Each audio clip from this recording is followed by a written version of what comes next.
अस्सलाम वालेकुम students, I am Irshad Ali, your physics teacher. आज का जो हमारा टॉपिक है फर्स्ट ईयर के फिज़िक्स का कोर्स का, वो है इक्विलिब्रियम, राइट। अब देखिए, पिछले टॉपिक्स में जो हमारे टॉपिक्स थे वो टॉर्क्स, राइट, और हमारे पास मूवमेंट ऑफ अ कपल के बारे में थे, राइट। अब ये जो चैप्टर है फर्स्ट ईयर का, वेक्टर्स एंड इक्विलिब्रियम, ये लास्ट टॉपिक है इस चैप्टर का। बहुत ही इंपॉर्टेंट टॉपिक है, अक्सर लॉन्ग क्वेश्चन आता है पेपर में, राइट। तो आपने बहुत गौर से देखना है। Equilibrium, so what is equilibrium? It is the state of a body in which under the action of several forces and torques, several forces, देखिए आपने इन चीजों पर जरा गौर करना है। several forces and torques, right, acting together, ये body पर क्या कर रहे हैं? एक्ट कर रहे हैं, राइट। और क्या होता है? There is no effect. क्या होता है? There is no translational in rotational motion, that is called the equilibrium. ये हमारे पास क्या है? इक्विलिब्रियम के डेफिनेशन है। इसको देखें। अब इसमें ये चीजें जरा समझनी है हमने। कौन सी चीजें? एक तो ट्रांसलेशनल मोशन, दूसरी है रोटेशनल मोशन। अब देखें, एक है हमारे पास ट्रांसलेटरी मोशन या translational motion, translatory motion, right. यहां पे मैं लिख देता हूं ट्रांसलेटरी मोशन। अब ये जो मोशन है, जो ऑलरेडी हम डिफाइन कर चुके हैं, 9th में भी आप पढ़ चुके हैं। ट्रांसलेटरी मोशन, मोशन ऑन या one dimensional motion of a body, that is called the translatory motion. और दूसरी है हमारे पास कौन सी? रोटेशनल मोशन या एंगुलर मोशन भी हम इसे कहते हैं, ठीक है। तो हम लिखते हैं रोटेशनल मोशन और एंगुलर मोशन, दोनों का एक ही मतलब होगा, एंगुलर मोशन। तो सबसे पहले इसको डिफाइन करते हैं, ठीक है, कि ये क्या होता है, इसके कौन से पैरामीटर्स हैं और ये कौन सी मोशन है और इसके पैरामीटर्स क्या होते हैं, ठीक है। Translatory motion, one dimensional motion, right. और एंगुलर मोशन हमारे पास क्या है? Rotatory motion of a body. Already हम डिस्कस कर चुके हैं। अगर फॉर एग्जांपल ये मेरे पास एक बॉडी है, ये इसका सेंटर है, suppose that is a centre O, और यहाँ पे हम फोर्स अप्लाई करें, फोर्स F, और यहाँ पे भी हम फोर्स अप्लाई करें F, राइट। ये फोर्सेस इक्वल इन मैग्नीट्यूड है, लेकिन इनका लाइन ऑफ एक्शन जो है वो क्या है? वो डिफरेंट है। तो एज अ रिजल्ट हमारे पास बॉडी क्या होती है? रोटेट होती है। अब ये जो मोशन है that is called rotatory motion और एंगुलर मोशन। तो देखें, ये वन डायमेंशनल मोशन और एंगुलर मोशन में फर्क होता है। इसके पैरामीटर, फॉर एग्जांपल इसका जो फर्स्ट पैरामीटर है that is displacement. Translatory motion का जो फर्स्ट पैरामीटर है दैट इज डिस्प्लेसमेंट, और यहाँ पे एंगुलर मोशन का जो फर्स्ट पैरामीटर है दैट इज थीटा। क्योंकि यहाँ पे रोटेशनल मोशन या एंगुलर मोशन का वर्ड आ रहा है और इससे रिलेटेड चीज़ें थोड़ी सी हम डिस्कस करते हैं या आगे। वैसे एंगुलर मोशन या एंगुलर डायनामिक्स का जो चैप्टर है ये आपने डिटेल में पढ़ना है, लेकिन यहाँ पे ये टर्म आए हैं इसलिए इसको थोड़ा सा डिस्कस करते हैं, ठीक है। इसी तरह इस मोशन का जो second parameter that is velocity, और यहाँ पे आपके पास क्या है? Angular velocity. ये angular displacement theta, linear displacement, linear velocity, translatory motion, आपके पास वन डायमेंशनल मोशन, राइट। तो वन डायमेंशनल मोशन में जो रोल वेलोसिटी का होता है वही रोल एंगुलर मोशन में एंगुलर वेलोसिटी का होता है, that is angular velocity omega. और यहाँ पे एक्सेलरेशन का जो रोल होता है, यहाँ पे जो आपके पास होती है वो एंगुलर एक्सेलरेशन। ये लीनियर एक्सेलरेशन, ये आपके पास अल्फा एंगुलर एक्सेलरेशन, राइट। और यहाँ पे फोर्स, जो रोल फोर्स प्ले कर रहा है ट्रांसलेटरी मोशन में, वही रोल हमारे पास एंगुलर मोशन में अल्फा प्ले कर रहा है। इसी तरह आपके पास ये जो इक्वेशन है, मास यहाँ पे जो रोल प्ले कर रहा है ट्रांसलेटरी मोशन में, यहाँ पे रोल वो प्ले कर रहा है मूवमेंट ऑफ इनर्शिया I, आपने याद रखना है सिर्फ, ठीक है। इसी तरह यहाँ पे equation MA, force is equal to MA, तो यहाँ पे आपके पास होता है I इंटू अल्फा, आपने ये, और torque is equal to I alpha, and यहाँ पे force is equal to MA। बस यहाँ तक आपने ये चीज़ें सिर्फ याद रखनी है। अब इसी से रिलेटेड हमारे सारे डिस्कशंस होंगी इन जो आपके पास पैरामीटर्स हैं, ठीक है। अब देखें, ये आपके पास इक्विलिब्रियम के डेफिनेशन है। अब देखें, ट्रांसलेटरी मोशन मैंने बता दिया है, रोटेशनल मोशन भी बता दिए, और फोर्स जो रोल प्ले कर रहा है ट्रांसलेटरी मोशन में, वही रोल टॉर्क प्ले कर रहा है रोटेटरी मोशन में या एंगुलर मोशन में, ठीक है। तो अब यहाँ पे सबसे पहले अब हम डिस्कस करते हैं इक्विलिब्रियम के टाइप्स, ये चीज़ें याद रखनी है, ठीक है। अब टाइप्स हम डिस्कस करते हैं। सबसे पहली जो टाइप है हमारे पास वो यहाँ पे मैं लिखता हूँ। सबसे पहले जो हमारा, ये चीज़ें आपने याद रखनी है, ठीक है। सबसे पहले जो टाइप है इक्विलिब्रियम की, that is static equilibrium. Static equilibrium, static equilibrium, ठीक है। अब देखें स्टैटिक का मतलब होता है, इक्विलिब्रियम की तो यही डेफिनेशन होगी जो मैंने लिखी। अब इसको ज़रा सा डिस्कस करेंगे मैथमेटिकली भी, ठीक है, और फिजिकली भी। अब हमारे पास देखें स्टैटिक का मतलब है एट रेस्ट, स्टैटिक का मतलब है एट रेस्ट। अब यहाँ पे बॉडी हमारे पास क्या होगी, स्टेशनरी होगी। रेस्ट और स्टेशनरी का एक ही मतलब है। यहाँ पे बॉडी हमारे पास क्या होगी, रेस्ट में होगी। और देखें अब हम देखते हैं ना कि फॉर एग्जांपल से हम इसको डिस्कस करते हैं। ये फॉर एग्जांपल मेरे पास है book lying on a table, ये book resting on a table, ये फिजिक्स की बुक है सपोज, राइट। तो it is lying on a table, ये आपके पास टेबल है, लेट अस अज्यूम। अब अगर आप देखें ना तो ये बुक स्टेशनरी है, ये बुक क्या है, स्टेशनरी है। तो इस केस में अगर हम देखें ना तो इसका हम फ्री बॉडी डायग्राम बनाते हैं। तो फ्री बॉडी डायग्राम हमारे पास इसका ऐसे होगा, ठीक है। ये ओरिजिन कंसिडर करें, पॉइंट कंसिडर करें इस बुक को, राइट। और इस पे अपवर्ड जो फोर्स है, इस बुक पे जो अपवर्ड फोर्स है, that is normal force applied by the table. तो ये इसकी डायरेक्शन अपवर्ड है, राइट। और वेट इसका जो है वो क्या है, डाउनवर्ड है। बुक का जो वेट है दैट इज डाउनवर्ड। वेट आपके पास, weight is equal to mg, और ये आपके पास फोर्स है।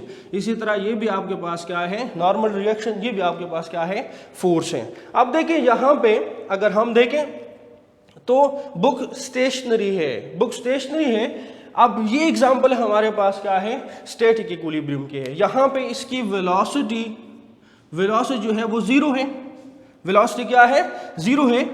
That is why that is called static और स्टेशनरी। और हमारे पास जो फोर्सेस हैं, फोर्सेस का जो सम है, summation of forces, that is equal to zero.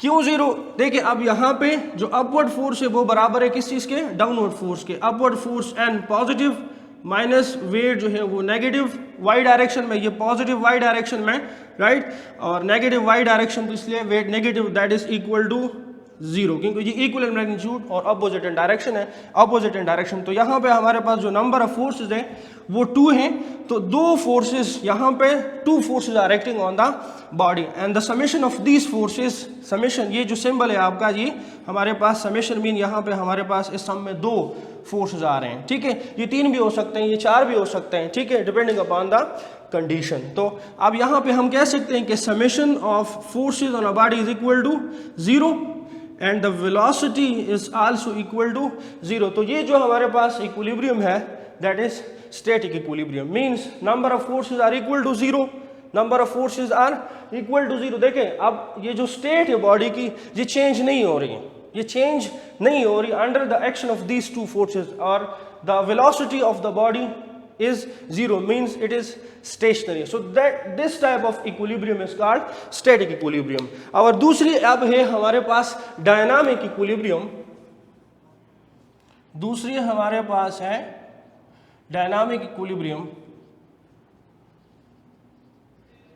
ठीक है। तो डायनामिक इक्विलिब्रियम, डायनामिक का मतलब है यहाँ पे, डायनामिक का मतलब है in motion, body in motion. तो यहां पे मैं लिख देता हूं the body will be in motion, right. लेकिन याद रखें हमारे पास जो वेलोसिटी होगी, जो स्पीड होगी, वेलोसिटी होगी, वो क्या होगी, that will be equal to constant.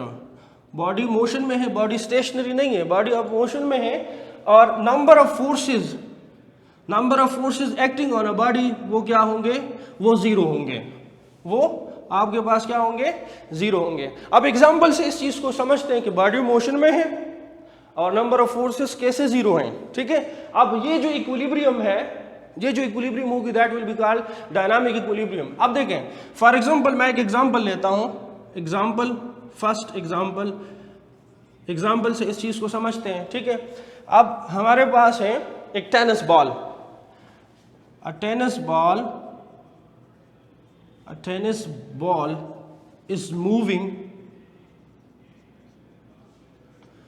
is moving in air downward, right?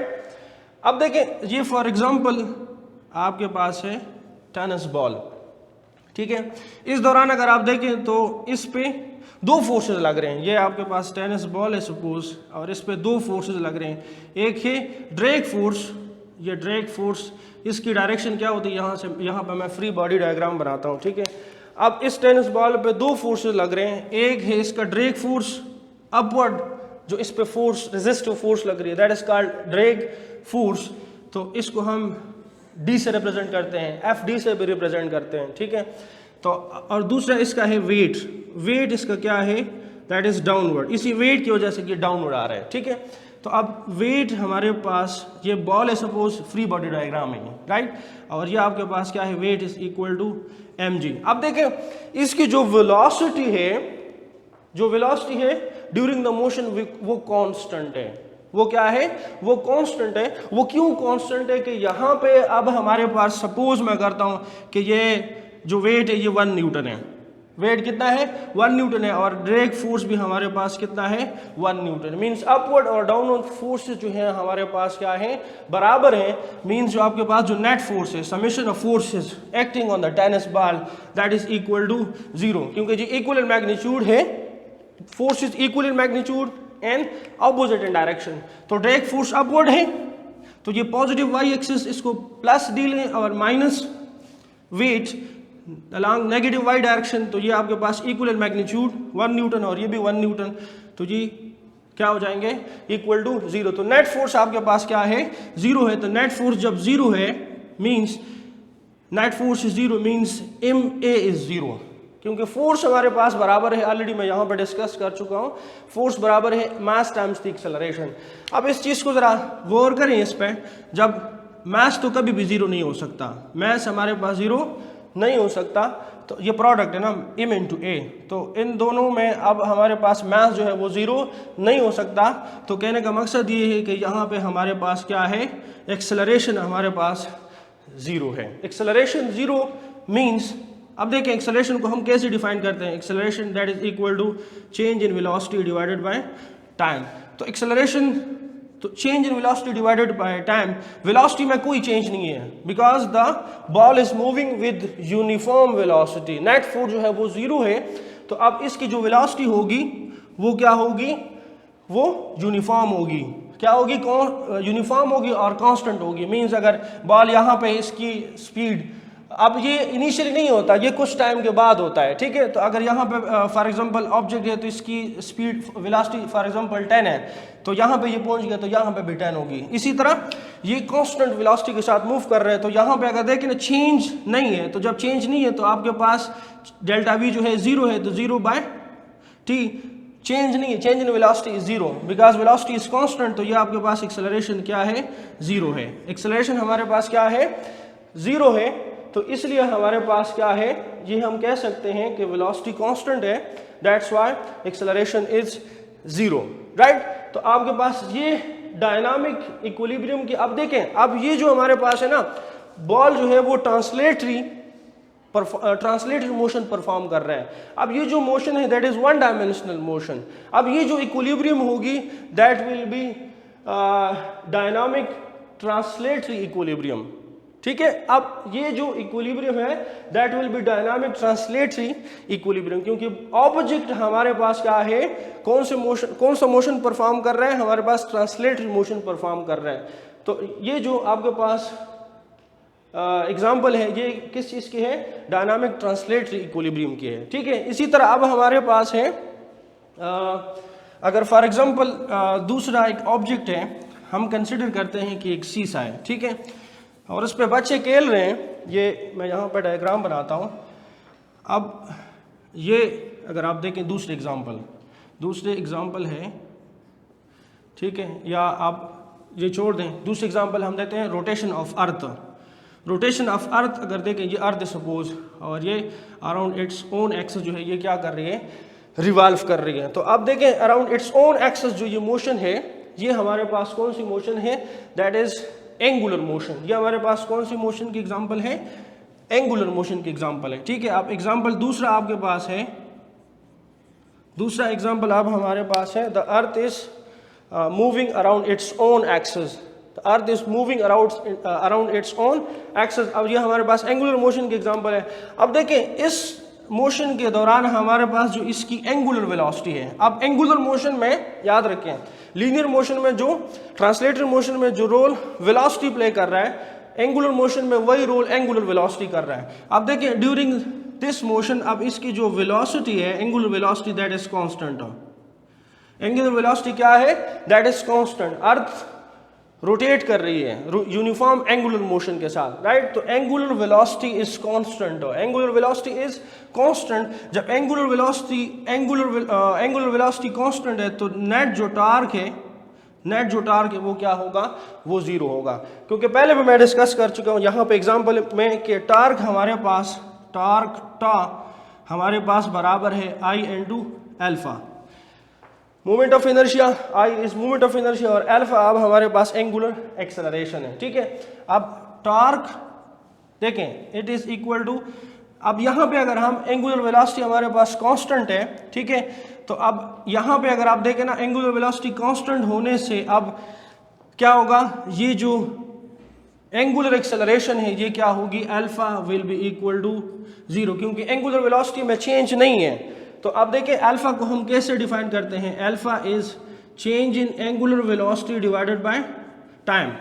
Alpha angular acceleration that is change in angular velocity divided by time. तो यहाँ पे अब क्या है, एंगुलर वेलोसिटी कांस्टेंट है, तो ये जो टर्म है ये क्या हो जाएगा, जीरो हो जाएगा। तो आपके पास अल्फा जो है वो क्या है, एंगुलर एक्सेलरेशन क्या है, वो जीरो है। Angular acceleration is zero. अब एंगुलर एक्सेलरेशन जीरो कहने का मकसद ये है कि आपके पास क्या है, summation of torques acting on the system, acting on the body, that will be equal to zero. ये हमारे पास क्या होंगे बेटा, ये जीरो होंगे। अब ये जो एग्जाम्पल है ये आपके पास कौन सी एग्जाम्पल है, डायनामिक इक्विलिब्रियम, लेकिन कौन से मोशन में, एंगुलर मोशन में। तो इसको आप कह सकते हैं डायनामिक रोटेटरी इक्विलिब्रियम, ठीक है, या आप कह सकते हैं एंगुलर इक्विलिब्रियम भी कह सकते हैं। बॉडी मोशन में है, अर्थ जो है वो क्या है, मोशन में है, लेकिन इसकी जो वेलोसिटी है, एंगुलर वेलोसिटी है, वो क्या है, वो कांस्टेंट है। वो क्या है बेटा, वो कांस्टेंट है। तो एज अ रिजल्ट हमारे पास एंगुलर एक्सेलरेशन जो है वो क्या है, जीरो है। कहने का मकसद ये है अगर एंगुलर एक्सेलरेशन जीरो है तो summation of torque acting on the body equal to zero and the angular velocity of the body remains the constant during the motion, throughout the motion. अब देखें इससे पहले, अब इसके बाद हमने डिस्कस करने कंडीशंस ऑफ इक्विलिब्रियम। हमारे पास दो कंडीशंस होती हैं इक्विलिब्रियम के, ठीक है। एक है फर्स्ट कंडीशन और दूसरी है आपके पास सेकंड कंडीशंस ऑफ इक्विलिब्रियम, ठीक है।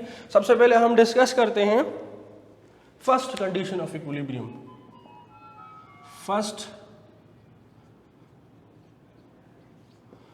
First condition of equilibrium. First condition of equilibrium में क्या होता है, इसको हम एग्जांपल से डिस्कस करते हैं। पहले इसको एग्जांपल बना के, डायग्राम बना के, ठीक है, फिर उसके बाद डेफिनेशन तक आएंगे, ठीक है। याद रखें एक चीज़ आपने कि फिजिक्स में आपने चीज़ें अंडरस्टैंड करनी है, याद नहीं करनी है। अब चीज़ें याद करेंगे, आज याद करेंगे तो कल आपकी वो आपसे भूल जाएंगे। तो अंडरस्टैंड करें। और फिजिक्स का मैथमेटिक्स के साथ एक लिंक है, मींस मैथमेटिक्स को पहले समझें, मैथमेटिक्स को समझें तो उसके बाद आपको फिजिकल रीजनिंग या लॉजिकल जो है उसकी आपको समझ आ जाएगी, ठीक है। तो पहले आप चीज़ों को याद ना करें बल्कि समझें, ठीक है, उसके बाद आपको वो खुद ब खुद याद हो जाएंगी, ठीक है।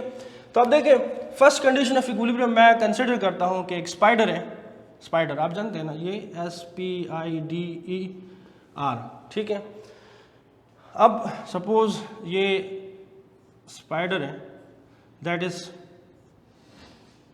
सस्पेंडेड इन द एयर, ठीक है। अब ये देखें, ये थ्रेड है, सपोज ये थ्रेड है, यहाँ से ये सस्पेंडेड है और सस्पेंडेड मीन यहाँ पे जो टेंशन है, टेंशन इन द थ्रेड, अब ये थ्रेड है, ठीक है। अब इस थ्रेड से ये सस्पेंडेड है और टेंशन हमारे पास क्या है, अपवर्ड है। ये यहाँ पे ये जो थ्रेड है ये यहाँ पे सपोर्टेड है, दैट इज रिजिड सपोर्ट। अब इस स्पाइडर पे विंड लग रही है, हवा। अब पुश ऑफ द विंड जो है, जाहिर सी बात है अब ये सस्पेंडेड है ना एयर में, तो इस पुश ऑफ द विंड जो है वो सपोज करे कि उसकी डायरेक्शन ये है, that is push of the wind. ये हमारे पास फोर्स है, पुश हमारे पास क्या होती है, दैट इज फोर्स है। और इस स्पाइडर का जो वेट है that is directly downward, that is directly downward. अब देखें तीनों फोर्सेस का, अब देखें अब एक और चीज़ आपने याद रखनी है इक्विलिब्रियम के टॉपिक में, एक ये जो तीनों फोर्सेस हैं, tension, push of the wind and weight, ये तीनों एक ही प्लेन में होंगे, ये आपने याद रखना है। और ये एक ही पॉइंट पे एक प्लेन में है, मींस अब ये आपके पास बोर्ड जो है ये एक्स वाई प्लेन में है, तो पुश ऑफ द विंड भी ऐसे ही है, वेट जो है वो इस तरह है, और आपके पास ये जो टेंशन है ये भी आपके tension in the string, means अब देखें ये आपके पास ये तीनों फोर्सेस जो हैं ये एक ही प्लेन में है, एक्स वाई प्लेन में है। तो आपके पास फोर्सेस एक ही प्लेन में है और ये एक ही पॉइंट पे मीट कर रहे हैं, किस पॉइंट पे, जहां पे स्पाइडर है, ठीक है। अब such type of forces are called concurrent forces. आपने इसको अब देखने कि कंकरेंट फोर्सेस कौन से होते हैं। इस ये जो आपके पास मैंने एग्जांपल दी, ये आपके पास कंकरेंट फोर्सेस है, फोर्सेस एक ही प्लेन में है और एक ही पॉइंट पे मीट कर रहे हैं, ठीक है। तो ये क्या है, कंकरेंट फोर्सेस है। अब इसका मैं फ्री बॉडी डायग्राम बनाता हूँ या वेक्टर डायग्राम बनाता हूँ इन फोर्सेस का। अब देखें यहाँ पे हमारे पास पुश ऑफ द विंड की डायरेक्शन ये पुश ऑफ द विंड मैं पी से रिप्रेजेंट करता हूँ। सपोज ये इस वेक्टर को उठा के, इस वेक्टर को उठा के इधर रख दें, जितनी लेंथ इसकी है ना, सपोज ये इसकी लेंथ इतनी है ये, या चलो सपोज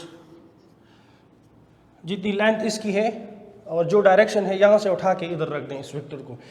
अब इसी वेक्टर को यहाँ से उठा के इधर रख दें, इस वेक्टर को अब हमने यहाँ पे रख देना। ये कौन सा वेक्टर है, ये वेट है, ये हमारे पास क्या है, वेट है। और अब टेंशन इसी वेक्टर को उठा के इधर रख दें, ऐसे जैसे है जिसकी डायरेक्शन, ठीक है। सपोज ये इसकी टेंशन की डायरेक्शन है, ये वेक्टर को यहाँ से इस वेक्टर को मैंने उठा के इधर रख दिया। अब ये वेक्टर डायग्राम है। अब देखें इस डायग्राम में अगर आप देखें तो इस डायग्राम का जो रिजल्टेंट होगा, रिजल्टेंट जो होगा आपके पास, रिजल्टेंट फोर्स वो क्या होगा, वो 0 होगा। देखें इस पर गौर करें जरा।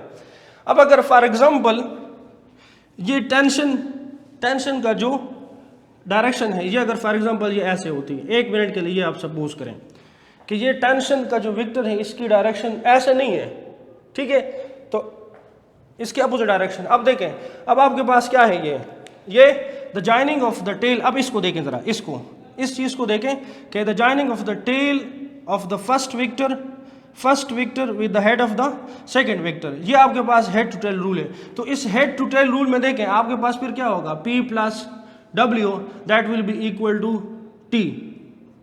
लेकिन ये तो ऐसा नहीं है, मींस अब ये जो वेक्टर है इसको आप अपोजिट कर दें, तो अपोजिट जब आप करेंगे तो इसकी डायरेक्शन जो है वो क्या हो जाएगी, ऑपोजिट हो जाएगी, तो that will be equal to -T। तो यहाँ पे आप यहाँ पे फिर क्या लगेंगे, -T। तो -T को अगर आप इधर ले आए, ठीक है, तो आपके पास क्या होगा, मींस आपके पास ये जो कंडीशन है ना, ये जो कंडीशन है, ये आपके पास क्या कर रहा है, ये एक पॉलीगन है, पॉलीगन। 3 जो आपके पास वेक्टर्स हैं ये क्या बना रहे हैं, मींस यहाँ पे जो फाइनल वेक्टर है, ये फाइनल वेक्टर इसकी टेल कोइंसाइड कर रही है सेकंड वेक्टर की हेड से। तो सच टाइप ऑफ कंडीशन में हमारे पास क्या होता है, रिजल्टेंट फोर्स हमारे पास क्या होता है, 0 होता है। Means summation of force is that will be equal to 0। Close figure बन रही है, tail of the resultant vector is coinciding with the head of the last vector, right. तो इस कंडीशन में हमारे पास जो नेट फोर्स होगी that will be equal to 0। अब नेट फोर्स 0 है, नेट फोर्स 0 मींस आपके पास जो एक्सेलरेशन है वो क्या होगी, 0 होगी। अब हमारे पास एक्सेलरेशन 0 है, इसका मतलब ये है कि ये जो स्पाइडर है ये क्या है, इक्विलिब्रियम में है, इक्विलिब्रियम में है। और क्योंकि यहाँ पे आपके पास अब ये जो कंडीशन होती है, ये कंडीशन मीन जब summation of forces acting on a body is equal to 0, the body will be stationary. अब जो स्पाइडर है it will remain stationary in the air. अब इसकी वेलोसिटी आपके पास क्या है, 0 है, वेलोसिटी इसकी क्या है, 0 है, स्टेशनरी है। तो ये आपके पास क्या है, फर्स्ट कंडीशन ऑफ इक्विलिब्रियम। अगर आपके पास फोर्सेस, अब ये तो फोर्सेस अगर आपके पास ये भी इस तरह भी लिख सकते हैं ना कि summation of forces along x axis will be equal to 0 and summation of forces along y axis will be equal to 0। ठीक है, अगर आपके पास नंबर ऑफ फोर्सेस है along x axis 2 है या 3 है, जितने भी हैं उनका सम भी हमारे पास क्या होगा, 0 होगा। और अगर along y axis है तो उनका सम भी नेट, जो नेट है, ये याद रखें, ये हमारे पास नेट फोर्स है, ये हमारे पास जो है नेट फोर्स है। ठीक है, तो नेट फोर्स हमारे पास 0 है, तो यहाँ पे एज अ रिजल्ट हमारे पास क्या है, स्पाइडर जो है वो स्टेशनरी है। और ये आपके पास क्या होती है, फर्स्ट कंडीशन ऑफ इक्विलिब्रियम। और फर्स्ट कंडीशन ऑफ इक्विलिब्रियम जो है याद रखें, ये आपके पास है ट्रांसलेटरी मोशन के लिए है। ठीक है, याद रखें जो रोल फोर्स प्ले कर रहे हैं, फोर्स जो रोल प्ले कर रहे हैं ट्रांसलेटरी मोशन में, वही रोल आपका टॉर्क प्ले कर रहे हैं एंगुलर मोशन में। मीन्स यहाँ पे अब हम सिर्फ कह रहे हैं कि summation of forces is equal to 0, तो एज अ रिजल्ट बॉडी जो है स्टेशनरी है। और ये जो कंडीशन है that is called the first condition of equilibrium. अब आखिर में हमने डिस्कस करना है सेकंड कंडीशन ऑफ इक्विलिब्रियम। ठीक है, अब ये सेकंड इसकी है second condition of equilibrium. Second condition of equilibrium, second condition of equilibrium.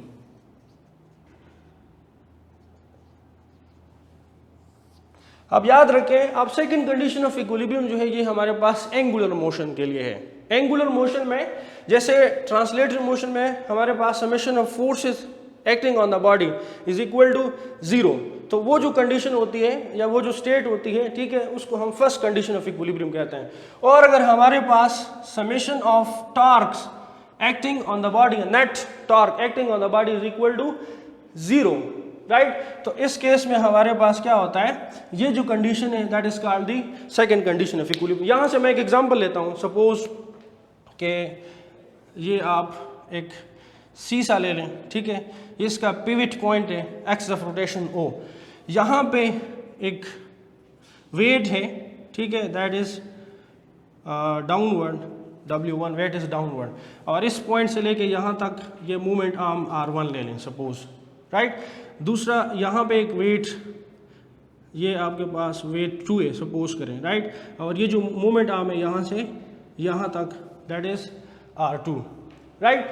अब देखें यहाँ पे अगर आप देखें तो इस फोर्स की वजह से ये फोर्स, ये वेट फोर्स है और ये मूवमेंट आर्म, ये एंगल 90 का बन रहा है, तो ये जो टॉर्क है ये इस डायरेक्शन में है, यूं क्लॉकवाइज, ये τ1 सपोज, ये सॉरी काउंटर क्लॉकवाइज, ये आपके पास कौन सी डायरेक्शन है, काउंटर क्लॉकवाइज। मींस अब यहाँ से जो रोटेशन है ये कौन सी है, काउंटर क्लॉकवाइज रोटेशन है, राइट, और ये आपके पास ये दैट इज क्लॉकवाइज।